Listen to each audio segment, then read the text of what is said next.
दोस्तों, आज हम बात करेंगे धनिया की खेती की। धनिया खेती के लिए बहुत ही उपयोगी फसल मानी जाती है, क्योंकि बिना धनिया के किसी भी प्रकार का खाना अधूरा रह जाता है। धनिया के इस्तेमाल से भोजन स्वादिष्ट बनता है तथा भोजन में खुशबू बनी रहती है। धनिया की पत्ती और मसालों में खड़ी धनिया दोनों खानों में अपना अलग ही स्वाद लगाते हैं। धनिया न सिर्फ अभी से बल्कि प्राचीन काल से ही मसालों में अपनी अलग भूमिका बनाए हुए है।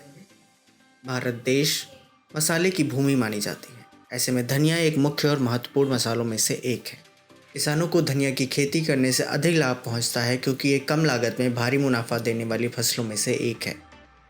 कुछ ऐसे क्षेत्र हैं जहां धनिया की खेती भारी मात्रा में की जाती है। जैसे मध्य प्रदेश में करीबन धनिया की खेती 1,16,607 के आसपास होती है।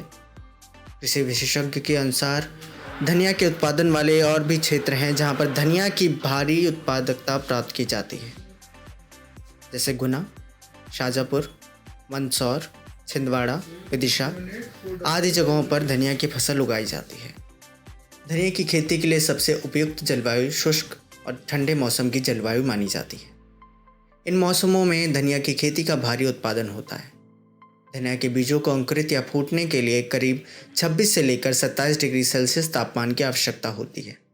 किसानों के अनुसार धनिया शीतोष्ण जलवायु फसल है, इसलिए इनके फूल और दानों को पाले वाले मौसम की ज़रूरत पड़ती है।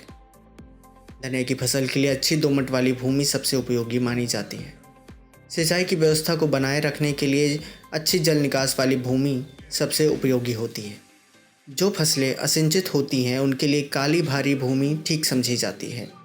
इसलिए किसानों के अनुसार धनिया की खेती के लिए सबसे उपयुक्त मिट्टी दोमट मिट्टी या फिर मटियार दोमट सबसे उपयोगी होती है। धनिया की फसल बुआई करने से पहले खेतों को भली प्रकार से जुताई की आवश्यकता होती है। अच्छी गहराई प्राप्त हो जाने के बाद ही बीज रोपण का कार्य शुरू करें। धनिया की फसल के लिए भूमि को करीब 2 से 3 बार अड़ी खड़ी जुताई की आवश्यकता होती है। जुताई करने के बाद खेतों में भली प्रकार से पाटा लगाना चाहिए। अगर हम बात करें धनिया के फसल बोने के सही समय का, तो वो सही समय अक्टूबर और नवंबर के बीच का होता है। करीब 15 से 20 अक्टूबर के बीच धनिया की बुआई का सबसे उपयुक्त समय माना जाता है। धनिया की फसल की बुआई से किसानों को बहुत लाभ पहुंचता है। अक्टूबर में धनिया के दाने आना शुरू हो जाते हैं तथा नवंबर में हरे पत्ते फसल बनकर लहराने लगते हैं। पाले से फसल की खास देखभाल करने की आवश्यकता होती है। अगर हम बात करें कि धनिया की फसल को सुरक्षित कैसे रखें, तो धनिया की फसल को सुरक्षित रखने के लिए रोगों से बचाव के लिए कार्बनडाइज़म या थायरम का प्रयोग किया जाता है। इनके इस्तेमाल से भूमि और बीजों दोनों का ही रोग बचाव होता है। धनिया की फसल की उपयुक्त सिंचाई का समय बीज रोपण करते समय करनी चाहिए। इसके बाद 2-3 दिन के भीतर 3 से 4 बार सिंचाई की आवश्यकता होती है। सिंचाई करते वक्त आपको जल निकास की व्यवस्था को सही ढंग से बनाए रखना होगा, ताकि किसी भी प्रकार का रोग या जल एकत्रित होकर फसल खराब ना हो पाए।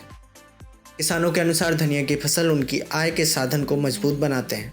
धनिया की पत्तियां और धनिया के बीज दोनों ही उपयोगी होते हैं।